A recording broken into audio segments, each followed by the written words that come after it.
Unit 9, Recording 5. My name's Rebecca Wade and I'm going to talk today about how to give a presentation. All of my ideas, incidentally, are available in my book, How to Give Incredible Presentations. Now, when I say presentation, I don't just mean standing on a stage talking to lots of people.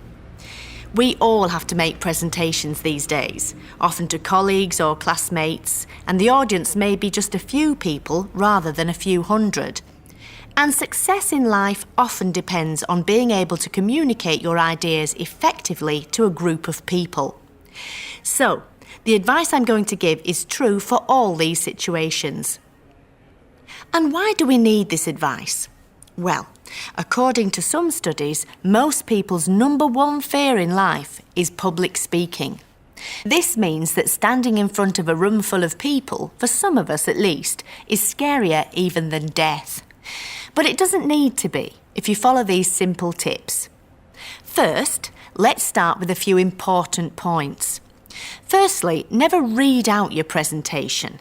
There is nothing more boring for an audience than listening to someone reading out notes. It makes for a monotonous intonation in your voice, and your audience will quickly realise that they could get the same information in half the time just by reading your script. And secondly, try not to move around too much or talk too fast, especially at the beginning of a presentation. Keep your head and hands still. It takes an audience a bit of time to get used to your voice, and if you're dancing around at the front of the room trying to be energetic, it can be very distracting.